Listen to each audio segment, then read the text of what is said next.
हाँ तो प्यारे बच्चों, आज हम आवेशों के पुनर्वितरण को समझेंगे और उभयनिष्ठ विभव के बारे में जानने की कोशिश करेंगे।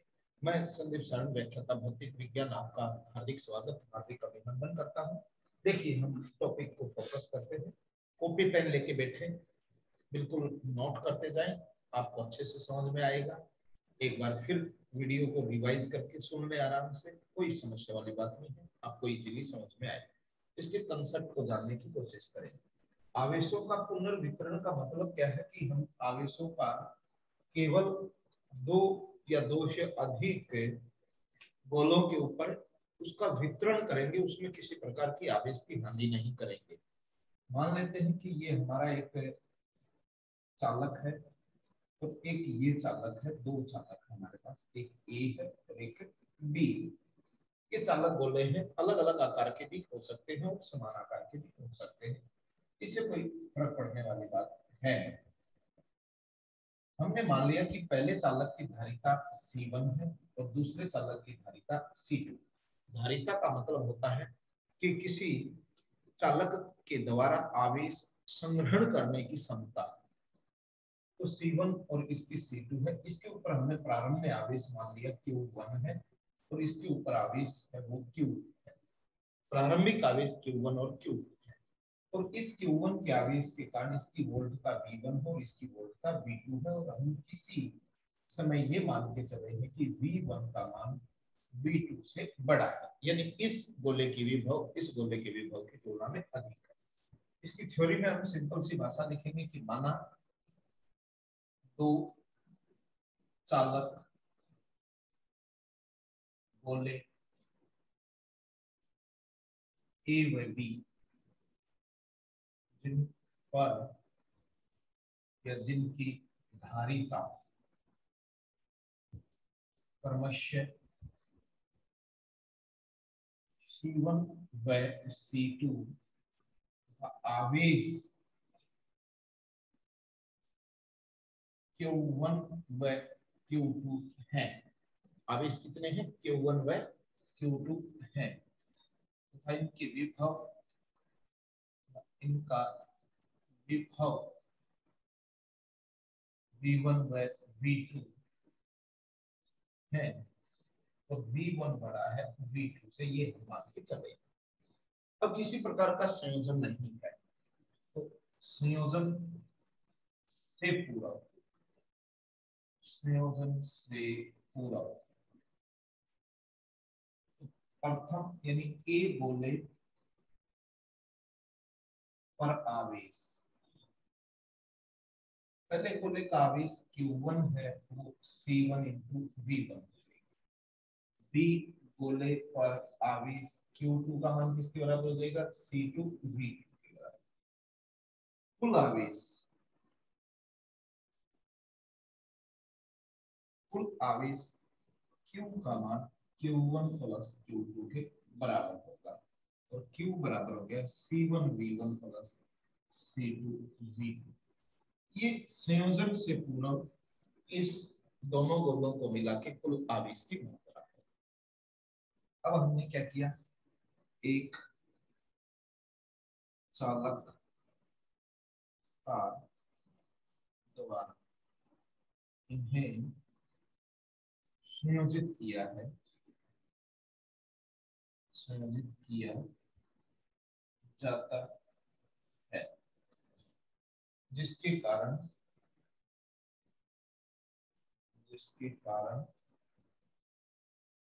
किया जाता है, तब आवेश का प्रवाह या आवेशों का प्रवाह कुछ विभव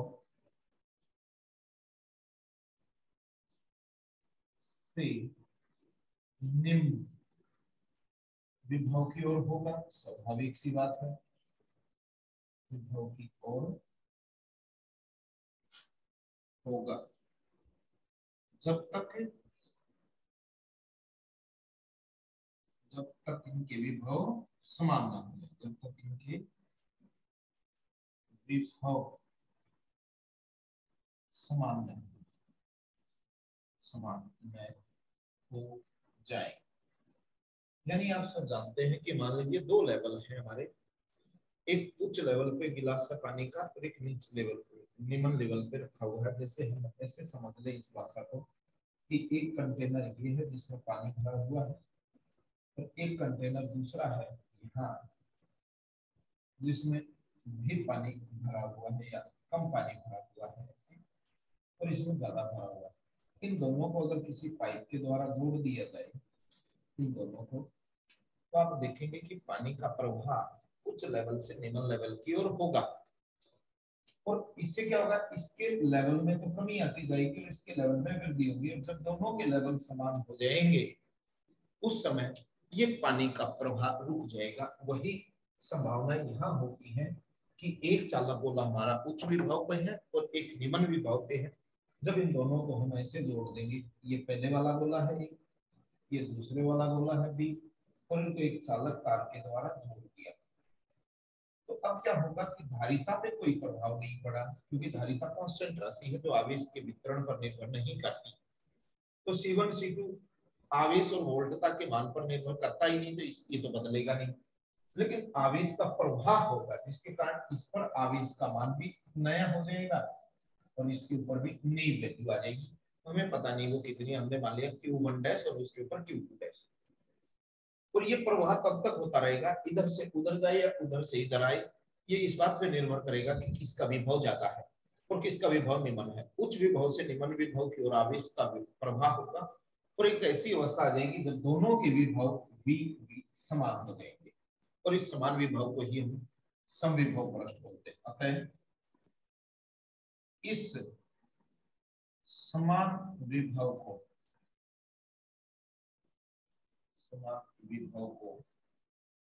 उभयनिष्ठ विभव कहते हैं।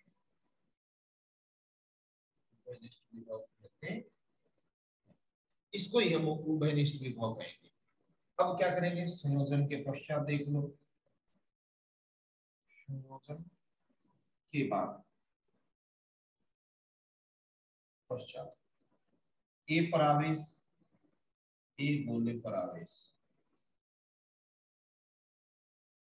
आवेश Q1 डैश है, किसके बराबर होगा, धारिता तो C1 और विभव V हो गया। बी गोले पर आवेश Q2 डैश है, ये क्या हो जाएगा C2 इंटू V, कुल आवेश की तरह हो जाएगा, कुल आवेश। दोनों को जोड़ देंगे, Q डैश का मान Q1 dash plus Q2 dash के बराबर हो जाएगा और इनकी वैल्यू रख दें तो Q डैश की वैल्यू C1V प्लस C2V के बराबर हो जाएगी और इसको हम सेकंड इक्वेशन कह सकते हैं। यहाँ आवेशों का पुनर्वितरण हुआ है, इस बात को ध्यान में रख के चलना है। तो आवेशों के पुनर्वितरण में ये आवेशों के पुनर्वितरण में आवेश संरक्षित रहता है,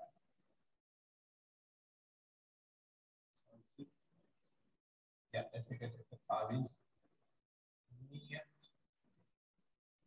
होगा। नियत होने का मतलब क्या है कि संयोजन से पहले जितना आवेश है संयोजन के बाद भी वही आवेश होगा, अतः नियत होगा। आवेश संरक्षण नियम लगा दें, आवेश संरक्षण नियम से,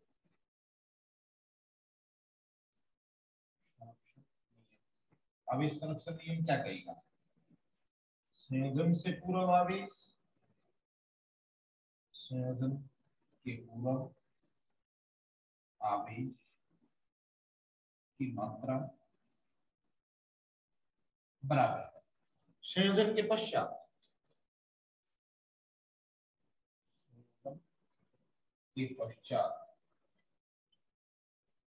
आवेश की मात्रा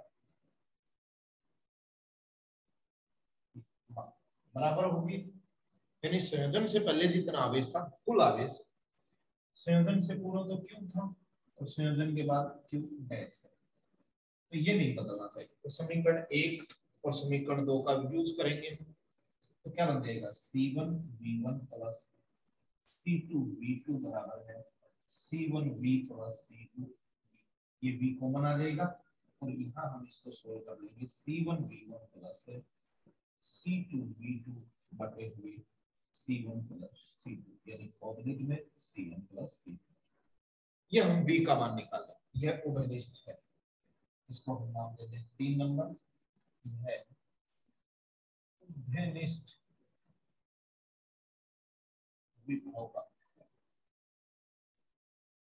इसको बोलते हैं उभयनिष्ठ विभव। उभयनिष्ठ का मतलब दोनों में एक जैसी वैल्यू आ गई।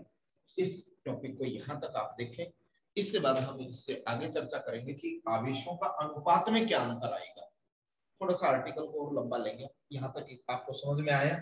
आवेश संरक्षण नियम लागू करना है, संयोजन से पूर्व और संयोजन के बाद आवेशों के मान बराबर होने चाहिए और उससे हम उभयनिष्ठ विभव निकाल लेंगे। इसका स्क्रीनशॉट ले लें। अब हम इसी पे बात करते हैं जो जनरली क्वेश्चन पूछा जाता है, और क्वेश्चन ये पूछा जाता है कि इनमें आवेशों के अंतर का अनुपात क्या होगा। अब ध्यान देना है, अब पहला क्वेश्चन बनाते हैं हम कि डेल्टा Q1 और डेल्टा Q2 की वैल्यू क्या होगी। यानी इसका सिंपल सा मतलब हुआ कि पुनर्वितरण के दौरान आवेशों में परिवर्तन का अनुपात, या मैं ऐसे लिख दूं, आवेशों में परिवर्तन ज्ञात करना है। परिवर्तन ए व बी के लिए, ए व बी चालक चालक के, ये हमें ज्ञात करना है। इनके आवेशों में क्या अंतर आया होगा। देखिए ध्यान देना है, इस बात में अच्छी बात है कि मान लीजिए ये वस्तु, इस पे आवेश था 100 कूलम, पहला है, इस पे था 50 कूलम, ये दूसरा है। अगर जब भी ये दोनों को मिलाओगे वितरण होगा तो जो आंसर आएगा वो आपका 75 कूलम आएगा। तो इससे क्या पता लगा, जो मान अधिक है उससे वैल्यू कम होगी और जो कम है उसकी वैल्यू बढ़ेगी। इसको बोलते हैं हम आवेशों के पुनर्वितरण में आवेशों में बदलाव। तो यहाँ भी क्या हुआ होगा, अगर यहाँ भी समझ के देखें, इसका विभव ज्यादा था और इसका विभव बाद में कम हुआ, तो यहाँ आवेश के मान में कमी हुई है और यहाँ आवेश के मान में वृद्धि हुई है। तो हम पहले लिखेंगे चालक ए, चालक ए के, चालक ए के विभव में अंतर, चालक ए के या आवेशों की दर विभव में अंतर, ये क्वेश्चन पूछते हैं विभव में। चालक ए के विभव में अंतर, विभव में अंतर, इसको हम डेल्टा V1 नाम देते हैं, पहले के लिए है। तो V1 की वैल्यू V से ज्यादा होगी तो V1 माइनस V कर देंगे, प्रारंभिक मान माइनस अंतिम, क्योंकि प्रारंभिक बड़ा और अंतिम छोटा। V का मान समीकरण 3 से रखो तो बनेगा V1 माइनस, समीकरण 3 में क्या मान है, ये रहा हमारे पास समीकरण 3, तो इसके मान रख दो C1V1 plus C2V2 oblique C1 plus C2, इसको बटे करके एलसीएम ले लो। जब आप एलसीएम लेंगे तो ये बनेगा C1 प्लस C2, इसकी क्रॉस मल्टीप्लाई इससे कीजिए तो ये बन गया हमारा C1V1 प्लस, जब C2 की करोगे तो C2V1 माइनस है ये, तो इनके साइन चेंज हो जाएंगे, C1V1 माइनस C2V2। यहाँ हमने क्या किया, समीकरण 3 से मान रखा, समीकरण 3 से V का मान रखा। अब इसको सोल्व कर लीजिए आप, यहाँ देख पाएंगे आप ये और ये दोनों कैंसिल हो जाएंगे, ये C2V1 है, ये C2V2 है, तो यहाँ C2 कॉमन आ जाता है और ये हमारा बचेगा V1 minus V2 divided by C1 plus C2। ये हमारे पहले जो चालक बोले A के विभव में अंतर है, इसको हमने समीकरण 4। इसी प्रकार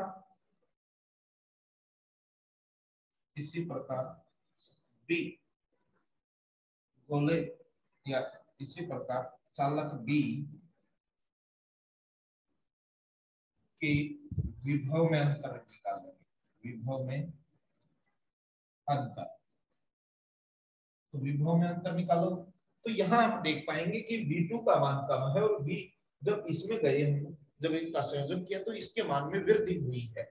तो डेल्टा V2 की जो वैल्यू होगी V माइनस V2 होगी, यानी बाद में इसकी वोल्टता बढ़ी है, पहले इसकी वोल्टता कम थी, ज्यादा में से कम को माइनस कर देंगे।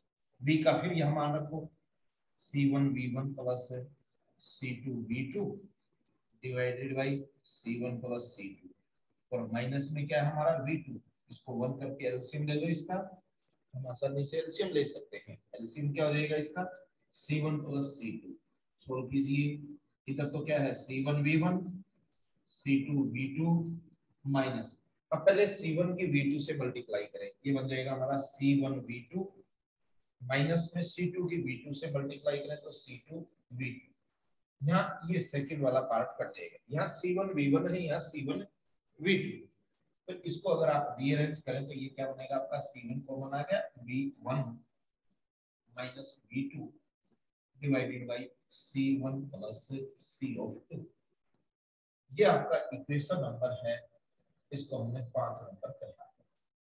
क्या हो गया, ये हमारा 4 नंबर इक्वेशन, ये डेल्टा V2 की वैल्यू है, 5 नंबर इक्वेशन है। अब आपको क्या करना था, इनके विभव में परिवर्तन निकालना था, तो हम दोनों को भाग दे देंगे। मैं इसको हटा देता हूँ यहाँ से, यहाँ तक इसको हटा देते हैं, ये हमारा काम आता रहेगा। तो विभव को मैं यहाँ रख लेता हूँ। अब देखिए, अब हम क्या लिखेंगे, विभवों में विभवों का अनुपात, अनुपात का मतलब हो गया delta V1 upon delta V2, यानी कि विभव के मानों में जो अंतर आया है वो हम लिख देंगे। तो देखिए अंतर क्या है, V1 की वैल्यू समीकरण 4 से और इसकी वैल्यू समीकरण 5 से रखनी है। समीकरण 4 से जब मान रखोगे तो ये बनेगा C2 into V1 minus V2 upon C1 plus C divided by, जब हम इस इक्वेशन से मान रखेंगे तो ये बनेगा हमारा C1 into V1 minus V of 2 oblique with C1 plus C2। अब यहाँ ध्यान देने की बात है, यहाँ आप देख पाएंगे कि ये वैल्यू है और ये वैल्यू एक जैसी वैल्यू है, इसलिए दोनों कैंसिल हो जाएंगे। तो क्या बच गया आपका मान, तो delta V1 upon delta of V2 equal to, ये आपका बच गया C2 अपॉन C ऑफ 1। यहाँ आप देख पाएंगे कि विभवों में अंतरों का अनुपात, क्या शब्द लिखेंगे, विभव के मानों में अंतर का अनुपात उनकी धारिताओं के अनुपात के व्युत्क्रमानुपाती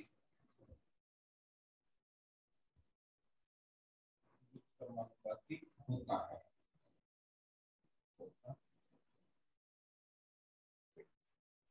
तो हम ऊर्जा हानि देखेंगे कि जो ये प्रक्रिया हुई है, जिसमें हमने दो चालक थे जिनके आवेश Q1 और Q2 थे, उनके विभव अलग अलग थे, जब उनको संयोजित किया गया तो इस पुनर्वितरण के दौरान ऊर्जा की हानि होती है, नहीं होती है तो कितनी होती है, उसको हम जानने की कोशिश करेंगे। ऊर्जा हानि का मतलब क्या है कि इस प्रक्रिया में जो हमारे दो चालक थे, पहले A और ये दूसरा चालक था B, इसकी धारिता C1, वोल्ट का V1, इसकी धारिता C2 और वोल्ट का V2, ये प्रारंभ में, तो इनकी ऊर्जा निकाल लेंगे हम। इस टॉपिक को हम पढ़ेंगे ऊर्जा हानि यानी एनर्जी लॉस, इसको देखना चाहिए। तो हम क्या करेंगे, एक चालक की ऊर्जा कौन सी है, स्थितिज ऊर्जा, U1 नाम दिया हमने इसको, और ऊर्जा का सूत्र होता है हाफ CV स्क्वायर। तो पहला है तो C1V1, B चालक की ऊर्जा यानी संचित ऊर्जा है हाफ ऑफ C2V2 स्क्वायर। तो संयोजन से पूरक ऊर्जा, पूरा कुल संचित ऊर्जा हम संयोजन से पूर्व निकाल रहे हैं। तो संयोजन से पूर्व कुल ऊर्जा यू आई, आई का मतलब इनिशियल, किसके बराबर हो जाएगी U1 प्लस U2। तो दोनों की वैल्यू रखें तो half C1 V1 square half of C2 V2 square. तो अगर इसको मैं UI इज इक्वल टू लिख दूं हाफ ब्रैकेट में C1 V1 square C2 V2 square, this is first equation. इसको मैंने पहला समीकरण नाम दिया। बाद में हमने क्या किया, इस चालक तार A और इस चालक तार B को एक तार के साथ संयोजित किया। इसकी धारिता C1 और C2, लेकिन दोनों की विभव क्या होगी, समान होगी। तो संयोजन के पश्चात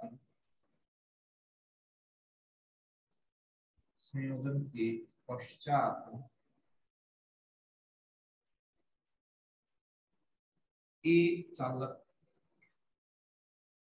की ऊर्जा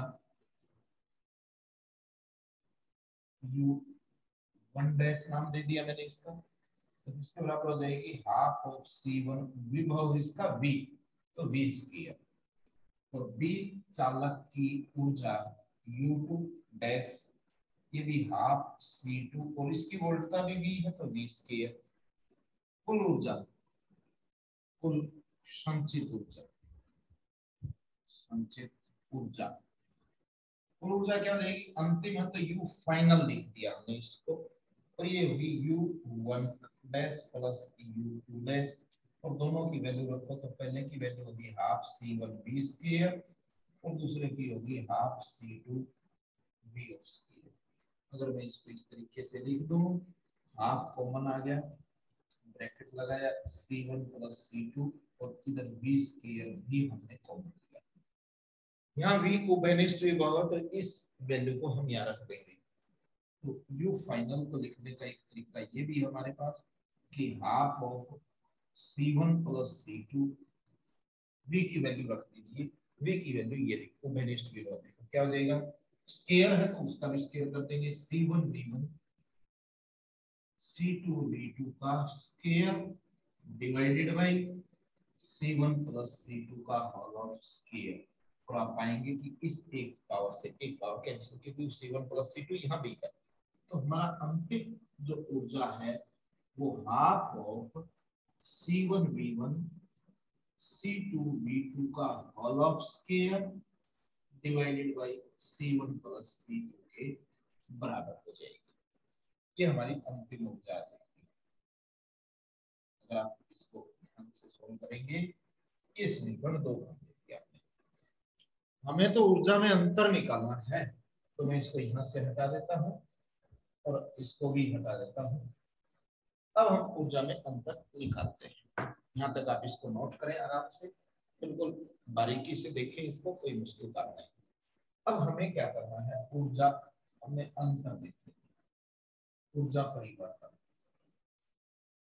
ऊर्जा परिवर्तन। और ऊर्जा परिवर्तन का मतलब है डेल्टा U बराबर है UI माइनस F, यानी प्रारंभिक ऊर्जा माइनस अंतिम ऊर्जा। तो प्रारंभिक ऊर्जा का मान रखो, प्रारंभिक ऊर्जा ये नहीं समीकरण 1 से मान रखेंगे, तो ये है हमारे पास half of C1 V1 square half of C2 V2 square minus का रहेगा अंतिम ऊर्जा का मान रखो। अंतिम ऊर्जा ये है हमारे पास C1 V1 plus C2 V2 का whole of square divided by 2 C1 plus ये। हमें क्या करना है, सिंपलीफाई करना है। सिंपलीफाई करके देख लो, एलसीएम ले लो इसका। एलसीएम क्या हो रहा है, देखो 2 2 और 2, इसको यहाँ से हटा लो तो आप एलसीएम देखेंगे तो 2 C1 प्लस C2 इसका एलसीएम आ जाएगा।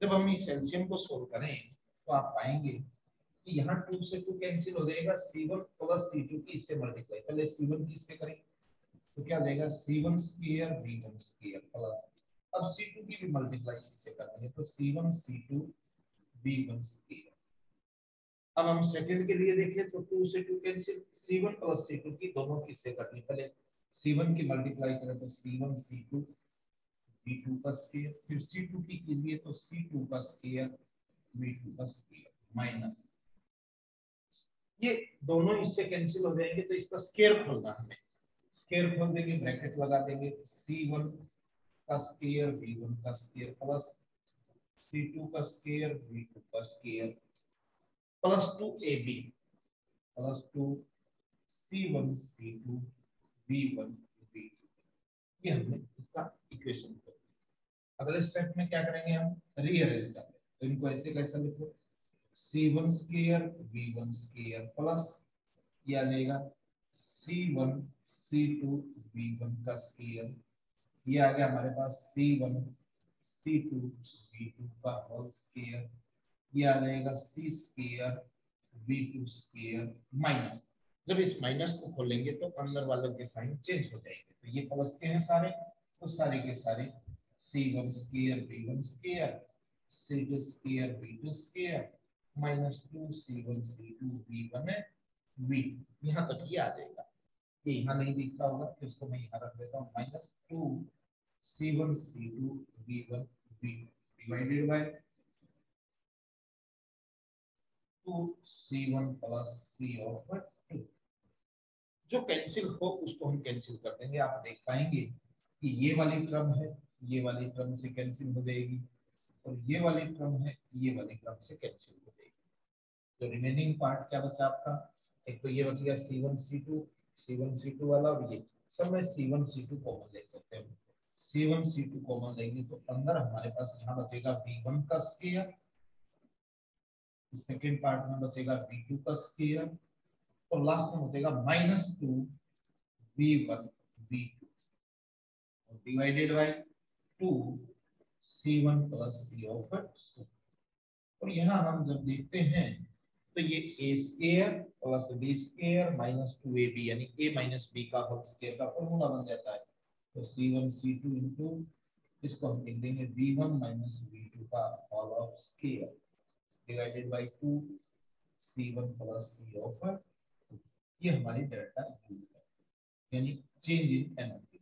यहाँ ध्यान देने की बात क्या है, ये वैल्यू हमेशा 0 से बड़ी रहेगी, क्यों रहेगी, ये विचार का विषय।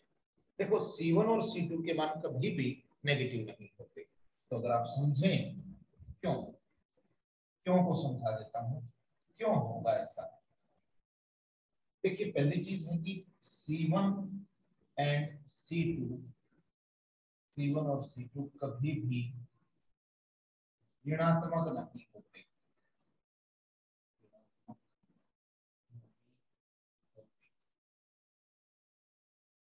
तो इसका बेनिफिट क्या होगा कि ये वाला जो पार्ट है, इतना पार्ट हमारा, ये आपका धनात्मक हो जाएगा, और V1 और V2 का डिफरेंस हो सकता है लेकिन इसका वर्ग है, तो V1 माइनस V2 का वर्ग ही धनात्मक होगा, जब ये भी धनात्मक होगा तो ये पूरी संख्या क्या हो जाएगी, डेल्टा U भी धनात्मक होगी, और धनात्मक होने का मतलब है 0 से बड़ा होना। लिखो इसको, इसका स्क्रीनशॉट ले लें, और आपको समझ में आया होगा, अभी हम छोटी सी बात और करेंगे। देखिए क्या बात करेंगे, अब इसके धनात्मक होने से हम कैसे कह सकते हैं कि ऊर्जा की हानि हुई है। देखिए डेल्टा U हमें क्या मिल गया, डेल्टा U का मतलब मिला हमें बड़ा है 0 से, लेकिन डेल्टा U क्या था, UI minus UF, delta U का मतलब था UI माइनस UF बड़ा है 0 से, UI बड़ा है UF से, ये क्या है, संयोजन से पूरा ऊर्जा, संयोजन से पूरा ऊर्जा बड़ी है, संयोजन के पश्चात, संयोजन के पश्चात ऊर्जा, तो इससे क्या पता लग गया कि जब संयोजन नहीं किया उससे पहले ऊर्जा ज्यादा थी, और जैसे ही आपने संयोजन कर दिया तो ऊर्जा के मान में कमी हुई, और ऊर्जा के मान में कमी का मतलब ही ऊर्जा हानि है। अतः आवेशों के पुनर्वितरण में, आवेशों के पुनर्वितरण में ऊर्जा हानि होती है, ऊर्जा हानि होती है। ये यहाँ हमें सिद्ध हो जाएगा कि इस प्रक्रिया में ऊर्जा हानि का कारण क्या है। अब ये ऊर्जा हानि होती है, ये किसमें होती है? ऊष्मा की, ऊष्मा के रूप में या स्पार्किंग, स्पार्किंग के रूप में। इन दो रूपों में मुख्य रूप से ऊर्जा की हानि होती है। ये हमारा आर्टिकल था उभयनिष्ठ विभव। और उभयनिष्ठ विभव के साथ साथ हमने ये देखा कि विभव के मान में परिवर्तन कैसे आएगा जब इनका संयोजन करेंगे। और तीसरी बात हमने देखी कि ऊर्जा परिवर्तन किस प्रकार होता है, कि ऊर्जा की हानि होती है या ऊर्जा में वृद्धि होती है। तो इस आर्टिकल को आप अच्छे से करें। इससे रिलेटेड क्वेश्चन आए तो आपको डायरेक्ट फॉर्मूले यूज करने हैं। अब जब भी ऊर्जा का फॉर्मूला है तो ये फॉर्मूला इंपॉर्टेंट हो जाएगा। कौन सा फॉर्मूला इंपॉर्टेंट हो जाएगा? कि डेल्टा यू ऊर्जा हानि बराबर है C1 C2 V1 minus V2 का square upon C1 plus C2। ये इंपॉर्टेंट फॉर्मूला आपके काम आ जाएगा ऊर्जा हानि के लिए। अगर क्वेश्चन आता है तो इस पे क्वेश्चन आ जाएगा। क्लियर है बात? तो आप इस टॉपिक को लिखेंगे, नोट्स बनाएंगे, समझ में नहीं आया एक बार फिर देखेंगे, करके इसको जरूर देखें। आप सबका बहुत बहुत धन्यवाद, बहुत बहुत आभार।